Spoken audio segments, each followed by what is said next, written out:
नमस्कार दोस्तों, आप सभी का अपने YouTube चैनल SMC क्लासेस में हार्दिक स्वागत है। दोस्तों, आज के इस सेशन में हम लोग जीके जीएस महासंग्राम सीरीज का 7वां भाग लेकर के आए हैं।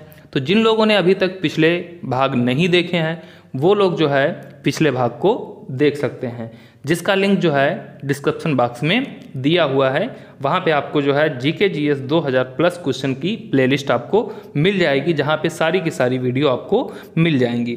तो चलिए आज का सेशन स्टार्ट करते हैं। और जो लोग प्रतियोगी परीक्षाओं की तैयारी कर रहे हैं वो लोग इस सेशन के अंत तक बने रहें, और जो लोग नए हैं वो लोग चैनल को सब्सक्राइब कर लें। तो चलिए चलते हैं। आज का पहला प्रश्न है कि उत्तर भारत में प्रचलित मंदिर वास्तुकला की शैली है, यानी कि जो उत्तर भारत है इसमें जो मंदिरों की जो वास्तुकला शैली है वो कौन सी है।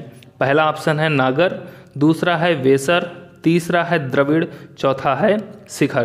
तो दोस्तों, जो उत्तर भारत में जो मंदिरों में वास्तुकला की शैली अपनाई जाती है वो कौन सी है, वो है नागर। तो इस प्रश्न का जो सही हो जाएगा आंसर हो जाएगा वो हो जाएगा ए ऑप्शन, यानी कि उत्तर भारत में नागर शैली को अपनाया जाता है। जबकि दक्षिण भारत की बात करें तो दक्षिण भारत में जो है वो द्रविड़ शैली को अपनाया जाता है।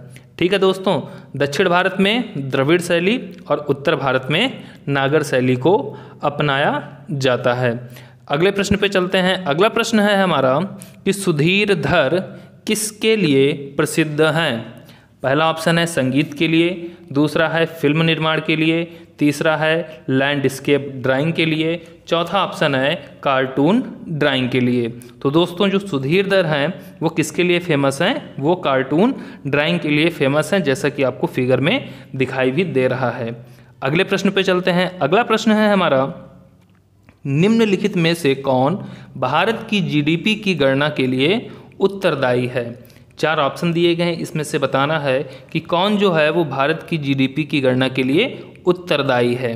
पहला ऑप्शन है सभी नगर पालिकाएं और पंचायतें, दूसरा ऑप्शन है केंद्र सरकार के मंत्रालय और राज्यों तथा केंद्र शासित प्रदेशों के विभिन्न सरकारी विभाग, थर्ड ऑप्शन है सभी राज्य सरकारें और केंद्र शासित प्रदेश, चौथा ऑप्शन है केवल केंद्र सरकारी मंत्रालय।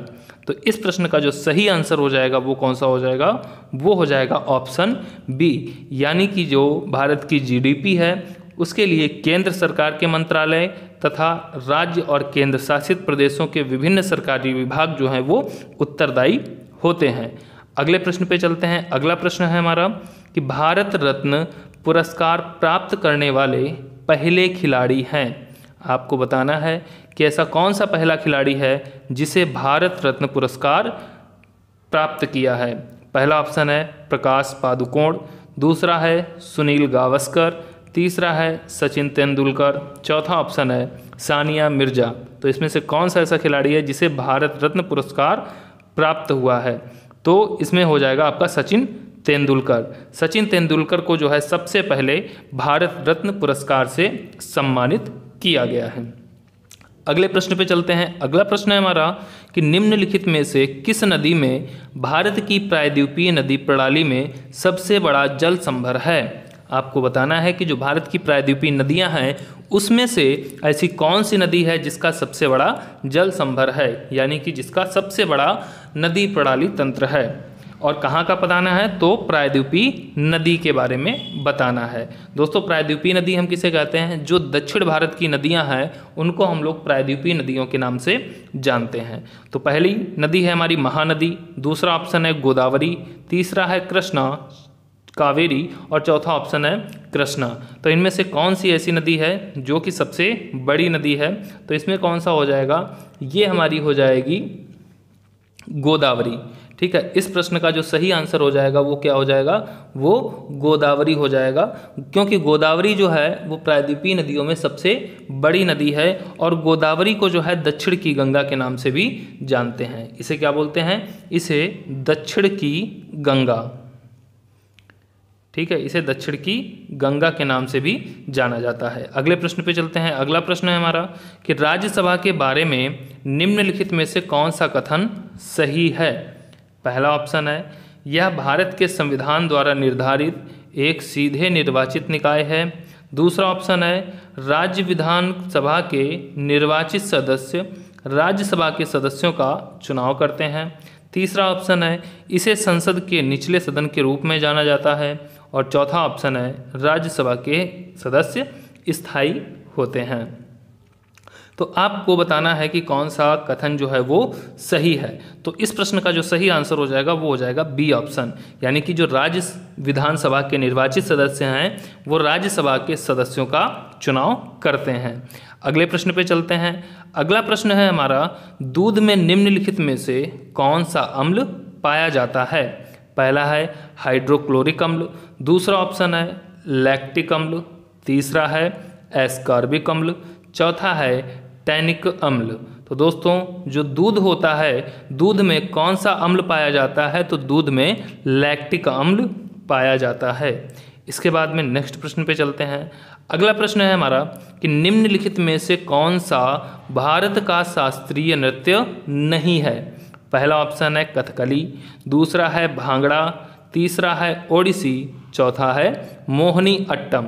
इसमें से आपको बताना है कि इनमें से कौन सा ऐसा ऑप्शन है जो शास्त्रीय नृत्य की श्रेणी में नहीं आता है। तो इस प्रश्न का जो सही आंसर हो जाएगा वो हो जाएगा भांगड़ा।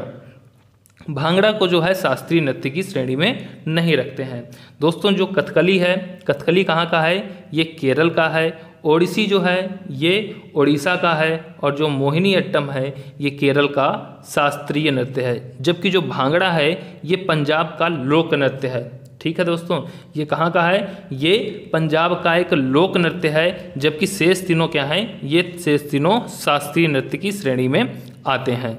अगले प्रश्न पे चलते हैं। अगला प्रश्न जो है हमारा, भारतीय संविधान में पहला संशोधन किस वर्ष किया गया था? आपको बताना है कि जो हमारा इंडियन कॉन्स्टिट्यूशन है यानी कि भारतीय संविधान है, इसमें जो फर्स्ट अमेंडमेंट हुआ था वो कब हुआ था?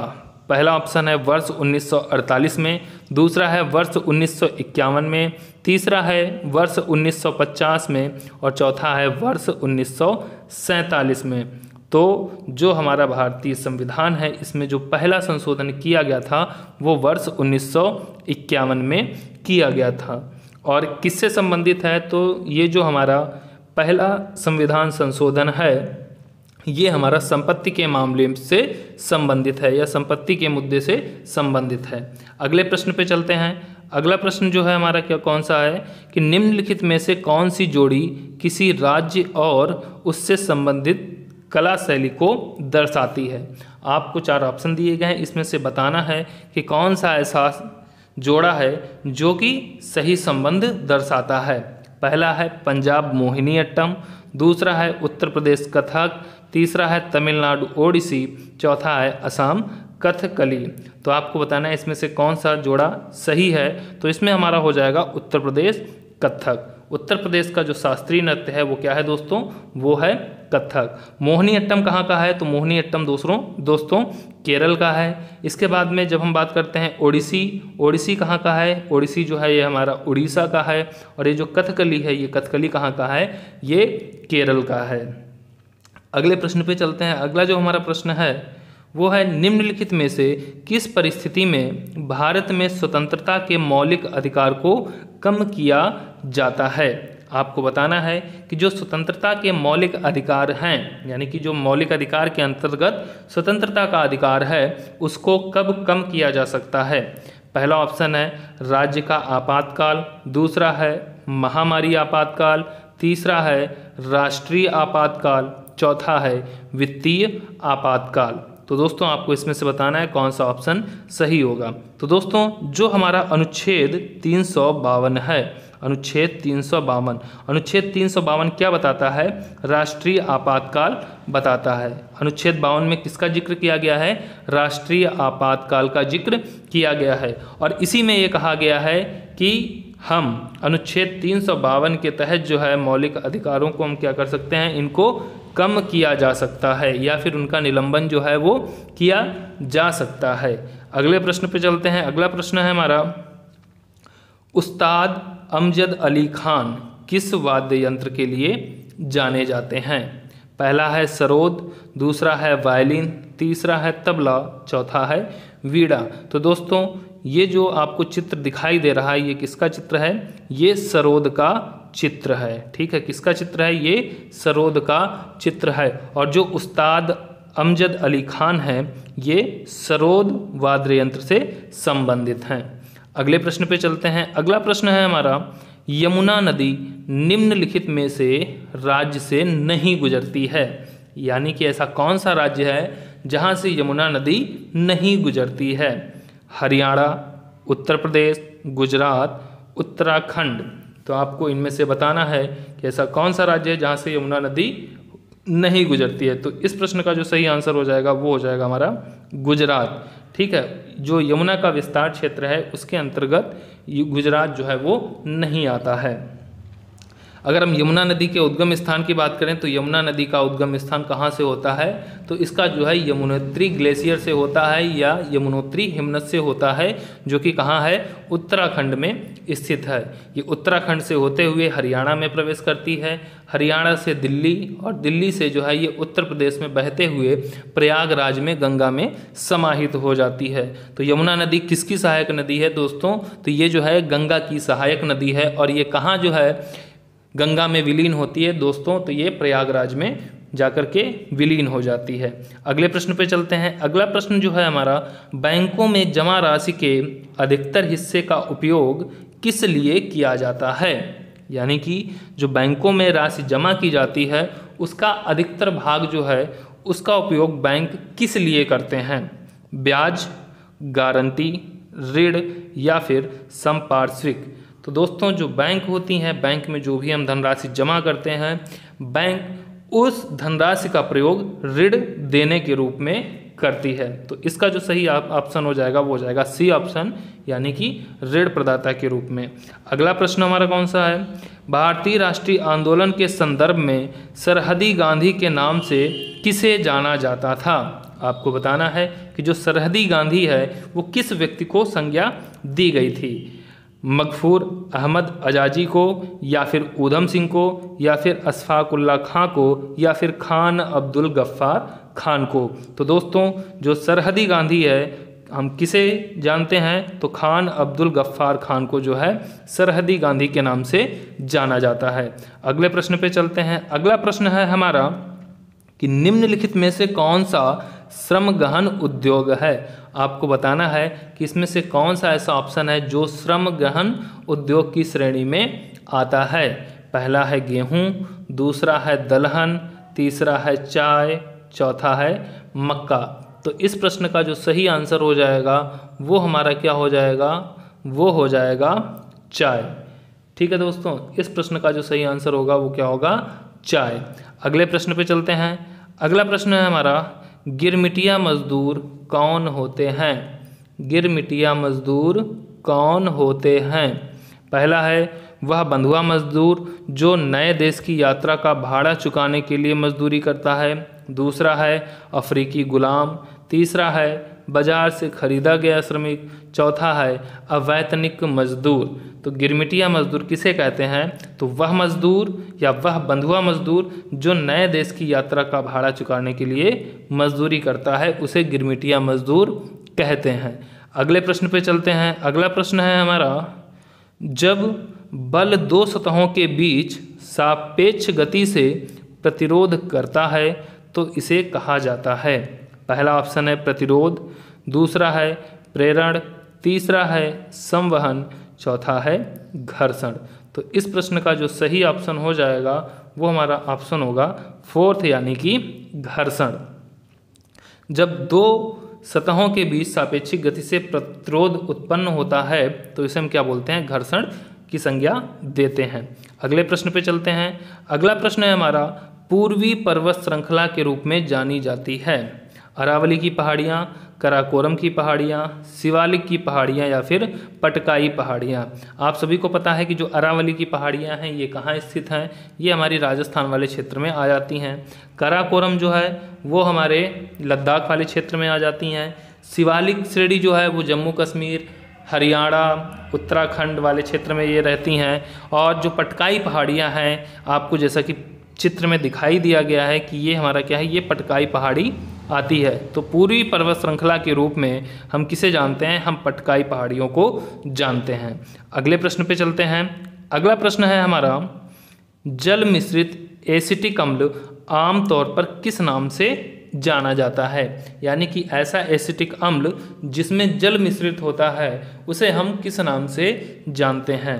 ओलियम, फिटकरी, नीला विट्रियल या फिर सिरका। तो दोस्तों आप सभी को पता होगा कि हम लोग घर में कि अचार बनाने के लिए हम किसका यूज करते हैं? सिरके का यूज करते हैं, जो कि कैसा है? जो कि जल मिश्रित एसिटिक अम्ल होता है। अगले प्रश्न पे चलते हैं। अगला प्रश्न है हमारा, भारत के संविधान में कितनी अनुसूचियां हैं? तो दोस्तों जो हमारा भारत का मूल संविधान था उसमें 8 अनुसूचियां थी, जबकि हमारा जो वर्तमान भारतीय संविधान है उसमें कितनी अनुसूचियां हैं? 11, 14, 12 या फिर 13। तो इसमें जो है अनुसूचियों की संख्या कितनी हो गई है? तो वो हो गई है 12। यदि हम वर्तमान संविधान की बात करें तो वर्तमान भारतीय संविधान में कितनी अनुसूचियां हैं? कुल 12 अनुसूचियां हैं। अगले प्रश्न पे चलते हैं। अगला प्रश्न है हमारा कि भारत के तृतीयक क्षेत्र के बढ़ते महत्व के संदर्भ में निम्नलिखित में से कौन सा कथन सही नहीं है? पहला है सेवा प्रदाता उद्योगों का विकास, दूसरा है सूचना और प्रौद्योगिकी का विकास, तीसरा है प्रति व्यक्ति आय में वृद्धि, चौथा है ग्रामीण क्षेत्रों में राजनीतिक जागरूकता का विकास। तो इस प्रश्न का जो सही आंसर हो जाएगा वो कौन सा हो जाएगा? वो हो जाएगा ग्रामीण क्षेत्रों में राजनैतिक जागरूकता का विकास। अगले प्रश्न पे चलते हैं। अगला प्रश्न है हमारा, प्रकाश के उद्दीपन के कारण पौधों में होने वाली गति क्या कहलाती है? पहला ऑप्शन है प्रकाशानुवर्तन, दूसरा है श्वसन, तीसरा है गुरुत्वानुवर्तन, चौथा है गुरुत्वीय अनुचलन। तो प्रकाश के उद्दीपन के कारण जो पौधों में होने वाली गति है उसे हम बोलते हैं प्रकाशानुवर्तन। ठीक है दोस्तों, उसे हम किस नाम से जानते हैं? प्रकाशानुवर्तन के नाम से जानते हैं। इस प्रकार की गति जो है प्रायः उन पौधों में देखने को मिलती है जो कि सूर्य की दिशा में बढ़ते हैं। ठीक है, जैसे आपने देखा होगा सूरजमुखी, तो सूरजमुखी का जो पुष्प होता है वो सूर्य की ओर ही बढ़ता है, जो कि प्रकाश उद्दीपन के कारण ही गति करता है, इसीलिए उसको जो है प्रकाशानुवर्तन की श्रेणी में रखते हैं। अगले प्रश्न पे चलते हैं। अगला प्रश्न है, दुनिया के मजदूर एकजुट हों का नारा किससे संबंधित है? पहला है अमेरिकी क्रांति, दूसरा है रूसी क्रांति, तीसरा है जापानी क्रांति, चौथा है फ्रेंच क्रांति। तो दोस्तों ये जो नारा था दुनिया के मजदूर एकजुट हों, ये नारा जो है रूसी क्रांति के दौरान दिया गया। किस क्रांति के दौरान? रूसी क्रांति के दौरान दिया गया था। और ये नारा किसके द्वारा दिया गया था? तो ये नारा दोस्तों कार्ल मार्क्स के द्वारा दिया गया था। किसके द्वारा? कार्ल मार्क्स के द्वारा दिया गया था। और इनकी एक पुस्तक है जो कि प्रसिद्ध पुस्तक है, वो भी पूछी जाती है। कौन सी है? इनकी पुस्तक का नाम है दास कैपिटल। कौन सी पुस्तक है दोस्तों? Das Kapital. ये किसकी पुस्तक है? ये कार्ल मार्क्स की पुस्तक है। और कार्ल मार्क्स ने कौन सा नारा दिया था? तो दुनिया के मजदूर एकजुट हों। अगले प्रश्न पे चलते हैं। अगला प्रश्न है हमारा, किस प्रकार का सूक्ष्म जीव टाइफाइड का कारण बनता है? पहला है कवक, दूसरा है जीवाणु, तीसरा है प्रोटोजोआ, चौथा है वायरस। तो दोस्तों जो टाइफाइड होता है वो किसके कारण होता है? वो जीवाणु के कारण होता है। और अगर जीवाणु का नाम पूछ ले तो जीवाणु कौन सा होता है? Salmonella typhi. कौन सा दोस्तों? साल्मोनेला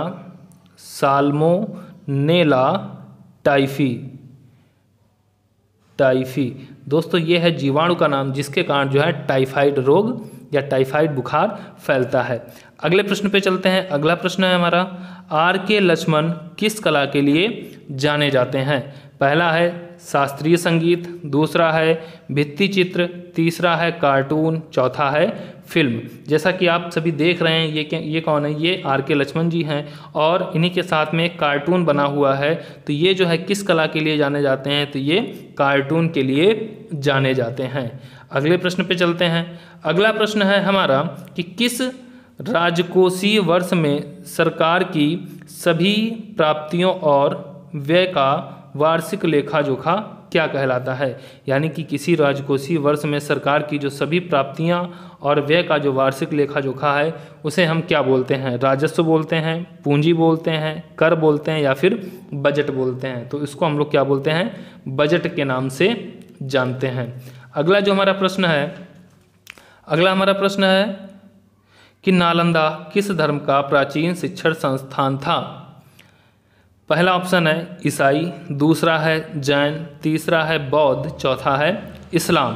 तो दोस्तों जो नालंदा है वो बौद्ध धर्म से संबंधित है, यानी कि इसमें जो है बौद्ध से संबंधित शिक्षण संस्थान आपका कौन सा है, नालंदा है। यहाँ पे जो है बौद्ध धर्म की महायान भाषा की शिक्षा प्रदान की जाती है। और अगर इसकी स्थापना की बात करें तो इसकी स्थापना जो है गुप्त शासक कुमारगुप्त प्रथम ने की थी। किसने की थी, गुप्त शासक जिनका नाम है कुमारगुप्त प्रथम, कुमारगुप्त के द्वारा जो है इसकी स्थापना की गई थी। अगले प्रश्न पे चलते हैं। अगला प्रश्न है कि मालगुडी डेज किसकी रचना है। पहला ऑप्शन है शशि थरूर, दूसरा है अमीश त्रिपाठी, तीसरा है विक्रम सेठ, चौथा है आर.के. नारायण। तो दोस्तों जो मालगुडी डेज ये रचना है ये किसकी है, ये आर.के. नारायण की रचना है। अगले प्रश्न पे चलते हैं। अगला प्रश्न है कि किस दिन को विश्व पर्यावरण दिवस के रूप में मनाया जाता है, यानी कि वर्ल्ड इन्वायरमेंट डे हम किस दिन मनाते हैं। पहला ऑप्शन है 5 जून, दूसरा 5 अगस्त, तीसरा 1 मई, चौथा ऑप्शन है 1 दिसंबर। तो इस प्रश्न का आंसर आप सभी को पता है कि जो विश्व पर्यावरण दिवस है वो कब मनाया जाता है दोस्तों, 5 जून को मनाया जाता है। तो आज का सेशन यहीं पे समाप्त करते हैं। वीडियो कैसी लगी कमेंट करके ज़रूर बताएं, और जो लोग इस चैनल पे नए आए हैं वो लोग चैनल को सब्सक्राइब करें, साथ ही साथ बेल आइकन को भी प्रेस करें ताकि आगे आने वाली सभी नोटिफिकेशन आपको समय से मिलती रहें। धन्यवाद।